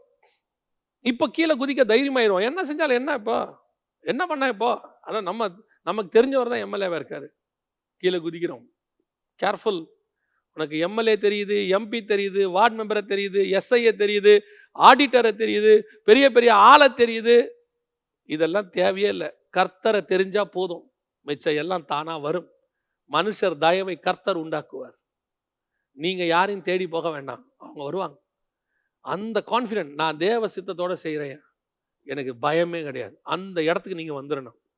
தைரியமாக சொல்லணும், உன் தேவனாகிய கர்த்தரை பரிசித்து பாராதிருப்பாயா. எனக்கு கர்த்தருக்கார் போதும்யா, நான் கீழே குதிச்சுத்தா, நான் ப்ரூஃப் பண்ணித்தா என் ஆண்டவர் என் கூட இருக்கிறான்னு ஒன்று காட்ட வேண்டிய அவசியம் இல்லை. 2வது உப்பரிக்கையின் அனுபவம், உலாவுகிற அனுபவம். இங்கே உலாவும் போது சில காரியங்கள் நடக்கும். You must be very careful. அதில் ஏன்னா சில நேரங்களில் பிசாசு இப்படி தான் நம்மளை சோதிப்பான். அதை செய், இதை செய்ன்னு சொல்லுவான், பண்ணி பாரு அப்படிம்பான். நீ போ, கர்த்தர் உன் கூடவே இருக்கிறாரு அப்படிம்பான். நீ எதை செய்தாலும் கர்த்தர் உங்க கூட தான் இருப்பாரு. இல்லை இல்லை இல்லை இல்லை, கர்த்தர் 7000 வருஷம் ஹிஸ்ட்ரி இருக்கு, அவர் நிறைய பேரை பார்த்துட்டார். நம்மெல்லாம் அவருக்கு முன்னாடி ஒன்றுமே கிடையாது. வேதத்தில் இருக்கிற பழைய ஏற்பாட்டு பரிசுத்தவான்களுக்கு முன்னாடியே நம்ம ஒன்றுமே கிடையாது. அப்படி இருக்கும்போது நம்ம உப்பரிக்கையில் ரொம்ப, ஆனால் உப்பரிக்கை பாதை வரும். ஆண்டவர் உங்களை ஒரு ஒரு ஒரு கம்ஃபர்ட் ஜோனில் கொண்டு போய் வைப்பார். கம்ஃபர்ட் ஜோன்ல வைக்காம விட மாட்டாரு. நீ உபத்திரவப்பட்டதுக்கு தக்கதாக உன்னை ஆசீர்வதிப்பார். ஒரு கம்ஃபர்ட் ஜோன் வரும். கம்ஃபர்ட் ஜோன்ல தான் நீ கேர்ஃபுல்லாக இருக்கணும். நீ காலமெல்லாம் வனாந்தரத்திலே இருக்கணும் என்பது கர்த்தருடைய திட்டம் இல்லை. வனாந்தரத்தில் இருந்த இயேசு ஊருக்குள்ளேயும் வராரு. ஊருக்குள்ள வந்த இயேசு பணக்காரன் வீட்டில் போய் சாப்பிட்றாரு. பணக்காரன் வீட்டுக்கே நான் போக மாட்டேன்னு அவர் சொல்லலை. பணக்காரன் வீட்டுக்கு போய் சாப்பிட்றாரு. பணக்காரன் வீட்டுக்குள்ளே போனாலும் இயேசு தான். அவரை பணக்காரனுடைய எந்த காரியமும் கரைப்படுத்தாது. அந்த மாதிரி இருக்கணும். உப்பரிக்கைக்கு வரும், கம்ஃபர்ட் ஜோன் வரும். யூ மஸ்ட் நல்லா இருப்பீங்க. அந்த இடத்துல இந்த வனாந்தரத்தில் இருந்த தாழ்மையை விட மேலான தாழ்மை வரணும். ஏன்னா இங்கிருந்து கீழே விழுந்தீங்கன்னா அடி கம்மி, அங்கிருந்து விழுந்தீங்கன்னா அடி ஜாஸ்தி. உயரம் போக போக பயம் வரணும். பயம் வர வர தேவனை பற்றுகிற எண்ணம் வரணும். ஆண்டவர் உங்களை உயர்த்துறாரா, தேவனை அதிகமாக பிடிச்சிக்கணும். நீங்கள் நல்லா பார்த்துருக்கீங்களா, இந்த ஜெயிண்ட் வீலை சுற்றுறதுக்கு உட்காருவோம். அப்படி உட்காரும் போது கேஷுவலாக தான் 2 பேரும் உட்காந்து பேசிகிட்டு இருப்போம். இந்த குழந்தைங்க என்ன செய்யும், மேலே போக போக பயம் வர வர வர அந்த அந்த உச்சிக்கு நம்ம போகும்போது அந்த பிள்ளைங்க கண்ண மூடி நம்ம கையை பிடிச்சிக்கும். அதுக்கு மேலே பார்க்காது. ஏன், இதுக்கு மேலே எனக்கு பயமாக இருக்குது. உயரத்தில் தான் நான் இருக்கேன், ஆனால் நான் கையை பிடிச்சிக்கிறேன். நான் கீழே விழுந்துட போறியா, கூட இருக்குது, ஆனாலும் கூட எனக்கு ஒரு பற்றுதல் உள்ள தேவை. இவ்வளோ சேஃப்டியில் தானே உட்காந்துருக்க, ஏன் கையை பிடிச்சிக்கிற? எனக்கு ஒரு பற்றுதல் தேவை. எனக்கு அந்த பயம் இருக்கிறது நல்லது. மேலே போக போக ஆவிக்குரிய வாழ்க்கையில ஊழியத்திலேயே மேலே போக போக கர்த்தரை பிடித்துக் கொள்ளுகிற ஒரு அனுபவம் அதிகமாக பிடிக்கணும். அதிகமாக பிடிக்கணும். இன்னும் உயரம் போக போக பிடிச்சிக்கிட்டே இருக்கணும். விட்டுறவே கூடாது. உலாவ ஆரம்பிச்சோம் விட்டுட்டு கஷ்டம். இது 2வது இடம். 3வது அதே 4ஆம் அதிகாரம் மத்தேயு எழுதின சுவிசேஷம் 8வது வசனம். மறுபடியும் பிசாசு அவரை மிகவும் உயர்ந்த மலையின் மேல் கொண்டு போய் உலகத்தின் சகல ராஜ்யங்களையும் அவரின் மகிமையும் அவருக்கு காண்பித்து. 3வது இடம் என்ன தெரியுமா, உயர்ந்த மலையின் மேல் கொண்டு போய். முதல்ல வனாந்திரம், அடுத்த ஒரு ஸ்டெப் மேலே. இது உப்பரிக்கையின் மேல் உலாவுகிற அனுபவம். இது உப்பரிக்கையில் இப்போ ஜெயிச்சிட்டார் இயேசு. இப்போ நீங்கள் அடுத்த லெவலுக்கு வரும்போதும் அநேக ஊழியர்களை நான் பார்த்துருக்கிறேன். அவர்கள் மேலே வர வர சைலண்ட் ஆகிட்டே போவாங்க, அமைதியாகிட்டு போவாங்க. அவங்ககிட்ட பேச்சு அதிகமாக இருக்காது, அதிகமாக ஜனங்களோட புழங்க மாட்டாங்க. அவங்க ஒரு ரூமை செலக்ட் பண்ணிப்பாங்க, அது உள்ளேயே உட்காந்துருப்பாங்க. தேவைப்பட்டா வெளியே வருவாங்க. ஏன்னா அவங்களுக்கு தெரியும் உப்பரிக்கை கீழே தள்ளுற இடம்னு. கூடுமான வரைக்கும் அவங்க உலாவ மாட்டாங்க வெளியே. ஏன்னா வீழ்ச்சி அதிகமாக இருக்கும்னு அவங்களுக்கு தெரியும். அதனால என்ன செய்வாங்க, பெரிய பரிசுத்தவான்களை நான் பார்த்துருக்கிறேன். அவர்கள் தங்களை ஒரு அறைக்குள்ளே எவ்வளோக்குள்ள அடைத்துக் கொள்ள முடியுமோ அவ்வளோக்கு அடைத்துக் கொள்வார்கள். ஊழியத்தின் காரியங்களுக்கு வெளியே வருவார்கள், தன் குடும்பத்தின் காரியங்களுக்கு வெளியே வருவார்கள். மற்றபடி உட்காந்து அந்த கூடுகை இந்த கூடுகை, அப்படி அரட்டை அடிக்கிறது, இங்கே அரட்டை அடிக்கிறது, இந்த மாதிரி ஊர் சுற்றி பார்க்கறதுக்கு எல்லாரும் இணைஞ்சு ஃப்ரெண்ட்ஸாக போகிறது, இந்த மாதிரிலாம் அவங்க அவாய்ட் பண்ணிகிட்டே வருவாங்க. ஏன்னா வீழ்ச்சி இருக்கும்னு அவங்களுக்கு ஒரு பயம் இருக்குது. ஏன்னா இப்போ உப்பரிக்கைக்கு வந்திருக்கிறோமே, உப்பரிக்கை மேலே வரும்போது வி மஸ்ட் பி வெரி கேர்ஃபுல்ல. அதனால் அவங்க தன்னை எவ்வளோ தனிமைப்படுத்திக் கொள்ளணுமோ தனிமைப்படுத்திக் கொள்வார்கள். தனிமைப்படுத்தி நீங்கள் அப்படிப்பட்ட பரிசுத்தவான்கள்ட்ட நிற்க முடியாது தெரியுமா, கிட்ட போய். அப்படி ஒரு மகிமையில நிறைஞ்சிருக்கிற பரிசுத்தவான் பக்கத்தில் நிற்க முடியாது உங்களால். அந்த பிரசன்ஸ் உங்கள் மேலே வரும். இந்த அனுபவம் எல்லாம் அநேகர் உணர்ந்தது உண்டு, அநேகர் பார்த்தது உண்டு. சில பரிசுத்தவான்களுடைய அறைக்குள்ள உங்களால் போக முடியாது. ஒரு அருமையான பரிசுத்தவான், அவர் கர்த்தருக்குள்ளே கடந்து போய்விட்டார், இப்பொழுது இல்லை. அவருடைய அறையில ஒரு டேபிள் இருக்குமா, கேள்விப்பட்டது, நெருங்கி என் கூட இருந்தவர் அவரை பார்த்தவர் சொன்னது. அறையில் ஒரு டேபிள் இருக்குமா, ஒரு சேர், அவ்வளோதான் இருக்குமா, ஒரு ஃபேன் ஓடும். அதில் உட்காந்து கண்ணை மூடிக்கொண்டு இப்படி குத்தி கொண்டே இருப்பாராம், சோதரம் சோதரம் சோதரம் என்று. ஏதாவது ஒரு பிரச்சனைக்கு உள்ளே போகிறவர்கள் அந்த பிரசன்ஸ்ல பாவ உணர்வு வந்து அழுவார்களாம். போனவர்கள் அப்படியே மனம் திரும்பி வெளியே வரும், பேசியிருக்கவே மாட்டாரு. வாங்க சோதரம் அப்படின்பாரா, அவ்வளவுதான். அநேகர் அந்த அனுபவத்தை பெற்றிருக்கிறார்கள். அந்த மாதிரி அந்த உப்பரிக்கைக்கு மேலே போன உடனே தன்னை தனிமைப்படுத்திக் கொள்றவர்கள், அப்படிப்பட்ட பரிசுத்தவான்களுக்கு தங்களுடைய வாழ்க்கை கடைசியில ஒரு சோதனை ஒன்று வரும். அதான் கடைசி மலையின் அனுபவம். மலையின் அனுபவம்னா என்ன? மலையின் அனுபவம் என்பது எதை குறிக்கிறது? இப்ப பாருங்க, வேதத்துல மலை என்பது, மலையின் அனுபவம் என்பது ஒரு உன்னதமான அனுபவம். மோசே மலையின் மேல் ஏறி என்ன செஞ்சாரு? கற்பலகைகளை வாங்கி கொண்டு வந்தார். இயேசு மறுரூப மலையின் மேல் ஏறி என்ன பண்ணாரு? அவர் தன்னை மறுரூபமாக்கி காட்டு அங்கே அவர் ரகசியங்களை பேசுகிறார். எலியாவோடும் மோசேயோடும் ரகசியங்களை பேசுகிறார். அப்ப அந்த மலையின் அனுபவம் என்பது ரொம்ப தேவனோடு கூட அப்படியே சஞ்சரிக்கிற அனுபவம் அது. மோசேயும் தேவனும் மட்டும் மலையில இருப்பாங்க. அப்படியே முகமுகமா தரிசிக்கிறது, மறுரூபம் ஆகிறது. ஸோ அப்போ அந்த மலை என்பது ஒரு உன்னதமான அனுபவத்துக்கான அடையாளம். இது ஊழியத்தினுடைய கடைசி ஸ்டேஜ், அந்திம காலம்னு சொல்லலாம். அந்த ஊழியத்தின் பாதையில் அவர்கள் வளர்ந்து அந்த ஊரே அவரை புகழக்கூடிய நிலைமையில, ஆவிக்குரிய வட்டாரத்தில் அவருக்கு அப்படி ஒரு பேர் இருக்கும், ஸ்டாண்டர்ட் இருக்கும். இப்போ அந்த மலையில அவருக்கு என்ன காண்பிக்கப்படுகும் தெரியுமா? பிசாசு பேசிட்டு இருப்பான் கூட.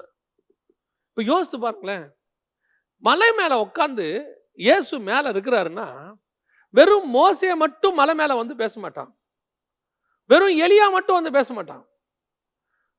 அங்க யார் பேசுவா? பிசாசும் உங்களை மலைக்கு மேல கொண்டு போய் பேசும். உன்னதமான அனுபவத்துல இருக்கும்போது பிசாசு இப்படிப்பட்டவர்களுக்கு சில சோதனைகளை வைக்கும். இந்த சோதனை தான் வீழ்ச்சியின் கடைசி வீழ்ச்சி. ஆனா இந்த வீழ்ச்சி இருக்குல்ல, ஒருவேளை வனாந்திரத்திலிருந்து விழுந்தால் நீங்கள் அடிக்கடிலாம் ஒன்றும் படாது, உழுவீங்க, திருப்பி தட்டிட்டு எழுந்திரிச்சிடுவீங்க. ஒருவேளை நீங்க உப்பரிக்கையிலேருந்து கீழே விழுந்தா கூட, ஃபர்ஸ்ட் ஃப்ளோர் மாடியிலேருந்து கீழே விழுந்தா கூட கை காலாவது உடையும், ஜீவன் தப்பும், நீங்க திருப்பி அதை சரி பண்ணிக்கிறதுக்கு ஒரு வாய்ப்பெல்லாம் இருக்கு. ஆனா அந்த மலையிலிருந்து கீழே விழுந்தீங்கன்னு வச்சுக்கோங்க, க்ளோஸ். உங்க ஆவிக்குரிய வாழ்க்கை க்ளோஸ், உங்களுடைய ஊழியம் அவுட், எல்லாம் க்ளோஸ் ஆகும். என்னன்னு கேட்குறீங்களா? நீங்க இந்த வனாந்தரத்தில் இருக்கும்போது, உப்பரிக்கையில் இருக்கும்போது, எதையெல்லாம் வேணான்னு சொன்னீங்களோ அதை எல்லாம் கொண்டு வந்து மலைக்கு மேலே கொடுப்பான் பிசாசு. உன்னதமான அனுபவம் இருக்கும்போது கிடைக்கும். நான் இப்பொழுது சொல்ல போற விஷயத்தை இளம் ஊழியர்களும் வளர்ந்து வர ஊழியர்களும் ஒத்துக்கொள்ளவே மாட்டார்கள்.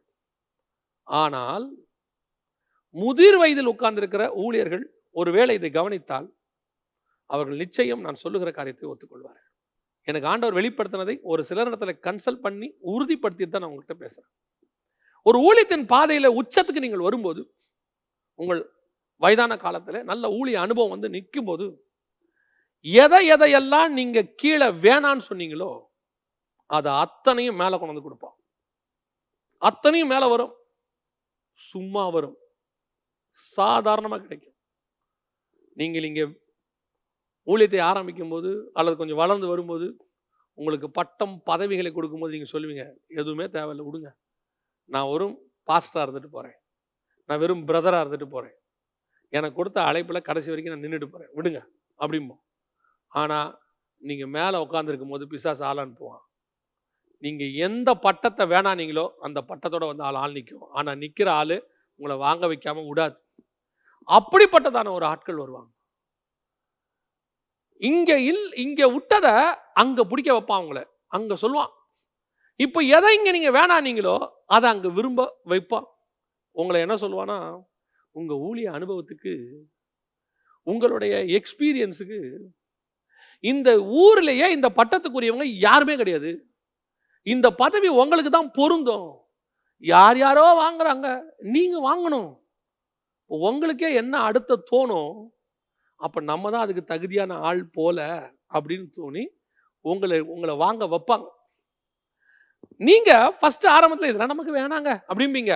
ஆனால் உங்களை சுத்தி இருக்கிறவன் என்ன சொல்லுவான், இதுக்கு நீங்க தகுதி ஆயிட்டீங்க அப்படின்னு அவன் சொல்லுவான். நான் சொல்லுவேன், அப்பவும் அதை நீங்கள் வேண்டாம் என்று தான் சொல்ல வேண்டும். நீங்க அப்பவும் வேணான்னு சொன்னீங்கன்னா தான் நீங்க ஜெயிக்கிறீங்கன்னு அர்த்தம். ஏன்னா பிசாசு நம்ம எதை வேணான்னு சொன்னமோ நம்ம வாயால் அதை வேணும்னு சொல்ல வைப்பான். எது எனக்கு பிடிக்காதுன்னு சொன்னமோ எனக்கு பிடிக்குதுன்னு அவன் சொல்ல வைப்பான். அதான் அவனுடைய பிளான். நீங்க பணத்தாசை இல்லாதவராக இருப்பீங்க, நீங்க கஷ்டப்படும் போது கூட சேர்த்து வச்சிருக்க மாட்டீங்க. ஆனா 60 வயசு ஆகி அந்த ஊழியத்தின் பாதையில் வரும்போது இப்போ உங்களுக்கு எல்லாமே சஃபிஷியண்டா இருக்கும். உங்க பிள்ளைகள் எல்லாம் கூட வளர்ந்துருப்பாங்க, எல்லாம் நல்லா சம்பாதிப்பாங்க, நீங்க சொந்த இடத்துல கூட உட்கார்ந்துருப்பீங்க. ஆனா இப்போ பணத்தின் மேல உங்களுக்கு ஒரு பயத்தை கொடுப்பான் பிசாசு, இல்லைன்னா பணத்தின் மேல ஒரு நாட்டத்தை கொடுப்பான். இப்போ பணம் இல்லாட்டி என்ன செய்வீங்க, கொஞ்சம் அக்கௌண்ட்ல இருந்தா நல்லது அப்படிங்கிற ஒரு தாட் ஒன்று வரும். ஏன், நீங்க அப்ப நல்லா உழைச்சிங்க, அப்போ உங்களுக்கு காசு வந்துச்சு, இப்போ உழைக்க முடியாம உட்காந்துருக்கீங்க, ஊழியம் போறதில்ல, மீட்டிங் போறதில்ல, இப்போ வீட்டுல சும்மா இருக்கிறீங்க, இப்போ காசுக்கு என்ன பண்ணுவீங்க? இப்போ என்ன அர்த்தம், நான் உழைச்சதுனாலதான் எனக்கு காசு வந்துச்சா? நான் வாலிப பிராயத்துல ஓடினதுனால காசு வந்துச்சா? ஓடினாலும் காசு வராது, உழைச்சாலும் காசு வராது. கர்த்தருடைய கிருபையினால அன்னைக்கு வந்துச்சு. எத்தனை பேர் கஷ்டமா ஊழியம் பண்ணி ஆஃபரிங் இல்லாம போயிருக்காங்க. ஆனா உனக்கு அன்னைக்கு கொடுத்தாரு. அன்னைக்கு கொடுத்த ஆண்டவர் இன்னைக்கும் கொடுப்பதற்கு வல்லமையுள்ளவராயிருக்கார். நமக்கு தான் வயசா இருக்கு, ஆண்டவருக்கு வயசு ஆகல. அதை புரிஞ்சுக்கணும் நல்லா. நான் சொல்றது வெறும் பணம், பட்டம், பதவி அல்ல. பாவத்திலும் சொல்லுவேன். அன்னைக்கு எதை கண்டு நீங்கள் ஓரமாக நின்று ஒரு டிஸ்டன்ஸை மெயின்டைன் பண்ணீங்களோ அது இன்னைக்கு அருகாமையில் வரும், அருகில வந்து நிற்கும். இப்போ உங்களுக்கு என்ன தோணும்? அநேக ஊழியர்கள் அப்படி நிற்கிறவர்களை மகளாக, பேத்தியாக, மருமகளாக பார்க்கிறார்கள். எல்லாரும் அல்ல. விழுந்து போனவர்கள் எத்தனையோ பேர் இருக்கிறார்கள். சரீரம் மாறிவிட்டது வயதோகத்திற்கு, சிந்தனை மாறிவிட்டதா? சிந்தனைக்கு வயசாச்சா? 73 வயது உடைய ஒரு ஊழியரோடு கூட உட்கார்ந்து நான் பேசிக் கொண்டிருந்தேன். அவர் அப்பொழுது இந்த ரகசியத்தை சொன்னார். இன்னைக்கு அநேக ஊழியர்களுக்குள் இந்த வீழ்ச்சி இருக்கிறது என்று சொன்னார். அவர் பழகின நண்பர்களோடு கூட வைத்து அவர் அந்த அனுபவத்தை சொன்னார். ஒரு வீழ்ச்சி இருக்கிறது பிரதர், வயதானவர்களுக்கு அது ரொம்ப அதிகமாக இருக்கிறது என்று சொன்னார். நான் யாரையும் குற்றப்படுத்தவில்லை.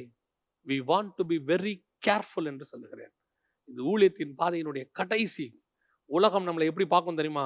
அவர் மலையின் மேல் இருக்கிறவர், அவர் பெரிய ஆளுங்க, ஒரு மகிமை, அவர் பிரசன்ஸ். உன் சிந்தனை என்ன என்பது உங்களுக்கு மட்டும்தான் தெரியும். உங்களுக்குள்ள இருக்கிற எண்ணம் என்ன என்பது உங்களுக்கு மட்டும்தான் தெரியும். உலகம் சொல்லும் அவர் பூரண பரிசுத்தவான் என்று. நான் உங்களுக்கு ஒரு சாட்சியை சொல்ல முடியும். நான் பேர் சொல்ல விரும்பவில்லை. அவர் தன்னுடைய புத்தகத்தில் விதமாக எழுதியிருக்கிறார். தன் வயதோப காலத்தில் அற்புதமான ஒரு புத்தகத்தை எழுதினார் பரிசுத்தத்தை குறித்து.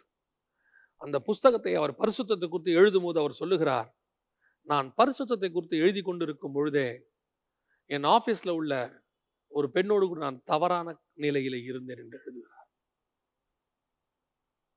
வரும் பாவம் நெருங்கி வரும், எல்லாவற்றையும் கொண்டு வந்து பிசாசு போடுவான்.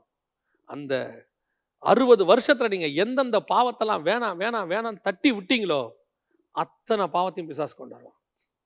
மோசையினுடைய வீழ்ச்சிக்கு காரணம் என்ன? நாம் சர்வசாதாரணமாய் கோபம் என்று சொல்லுகிறோம். ஆனா பைபிள் சொல்லுது, பூமியில் உள்ளவர்களில் சாந்த குணம் உள்ளவன் அவனை போல ஒருவனும் இல்லை. மோசே கோவப்பட்டு எத்தனை வருஷம் இருக்கும்னு நினைக்கிறீங்க? ஏறக்குறைய 80 வருஷம் இருக்கும். 40 வயசுல அவன் கோவப்பட்டு ஒருத்தனை கொன்னுட்டான். அதோட வனாந்தரத்துக்கு அவர் வந்துட்டாரு. 40 வருஷம் வனாந்தரத்தில் இருக்கிறாரு. அடுத்த 40 வருஷம் நடத்தி கொண்டு வராரு. கடைசி 120 வருஷத்துல அவருக்கு கோபம் வந்தது. எந்த கோபத்தை 40வது வயசுல விட்டாரோ அந்த கோபத்தை கொண்டு நிறுத்தினான் பிசாசு 120வது வயசுல. எதை எங்க விட்டோமோ அங்க கொண்டு நிறுத்துவான். மது பழக்கத்திலிருந்து, கஞ்சா பழக்கத்திலிருந்து விடுதலையான ஒரு ஊழியர் இடத்துல பேசி, அவர் பாஸ்டரா இருக்கிறார். அவர் ஒரு கஞ்சா மறுவாழ்வு மையம் வச்சு நடத்துறாரு வெளிநாட்டில். அவரோட உட்காந்து பேசி கொண்டிருந்த போது அவர் சொன்னாரு, இந்த கஞ்சா பழக்கத்துக்கு ஒரு மிகப்பெரிய பவர் உண்டு பிரதர். என்னன்னு? அது என்னைக்கு இருந்தாலும் அவங்க பின்னாடி வந்துகிட்டே இருக்கும், அவங்க தட்டிக்கிட்டே இருக்கணும்னாரு. திருப்பி அந்த கஞ்சா பழக்கம் என்னைக்காவது உள்ள வந்துடும். அது ஒரு வகையான பிசாசுன்னு சொன்னார்.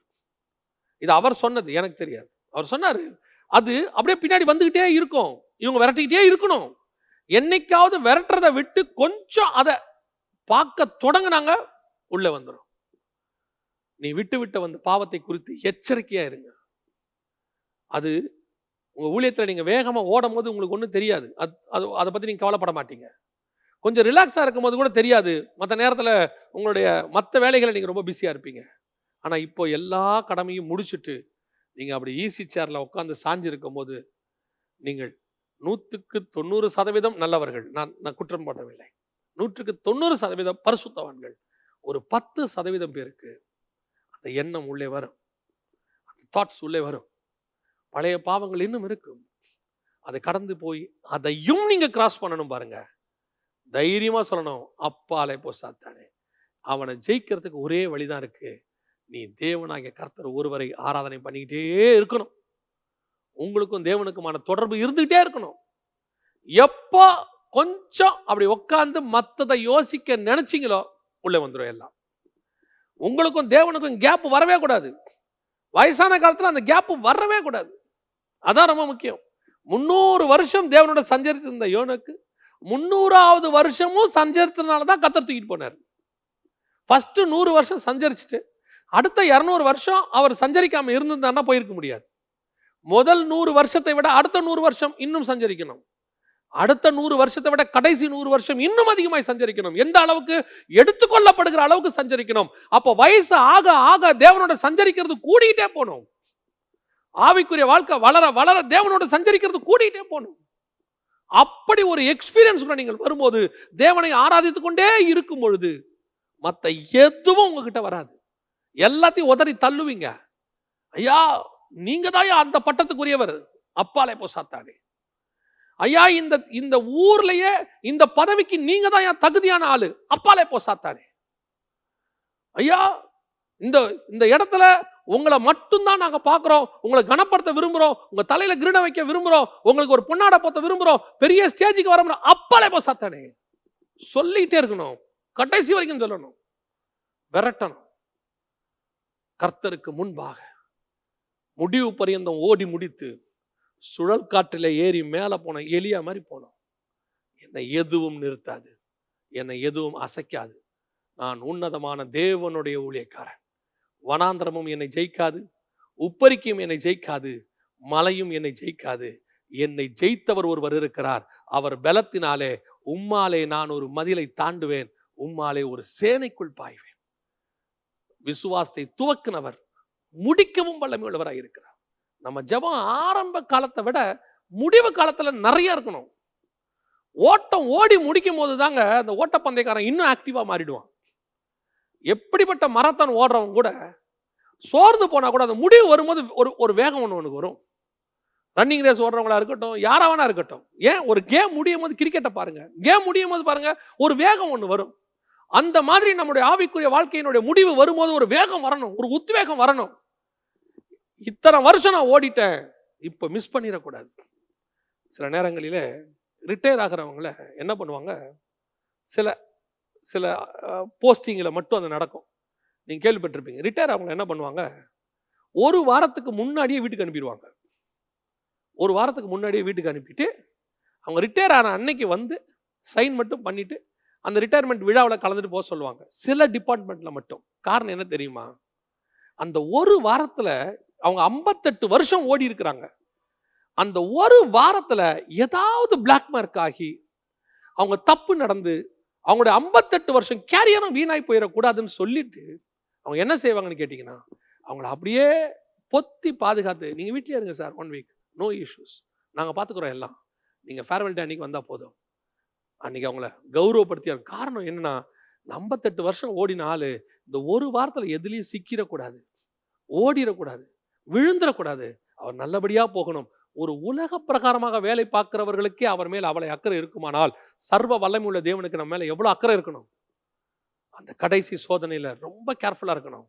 கானானுக்குள்ள பிரவேசிப்பதற்கு முன்பதாக அந்த 120வது வயசுல ஒரு தட்டுனா பாருங்க, அதுதான் கஷ்டம்.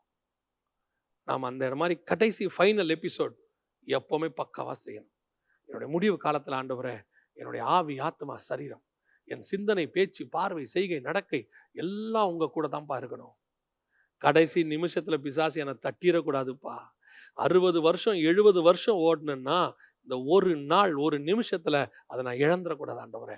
இந்த அப்பாலே போ சாத்தானேங்கிறத சொல்லிக்கிட்டே இருக்கணும். அப்போதான் மலையில் இருக்கிற நாம் அப்படியே ஏறி அவரோடு கூட மேலே போக முடியும். இந்த 3 சோதனைகளை, 3 இடங்களை நம்முடைய வாழ்க்கையில, ஆவிக்குரிய வாழ்க்கையில, ஊழியத்தின் பாதையில கிராஸ் பண்ணும்போது நாம் அவரோடு கூட நித்தியமாய் வலது பாரசத்திலே உட்காருகிறவர்களாய் இருக்கிறோம். நாம் ஜெபம் பண்ண போறோம்.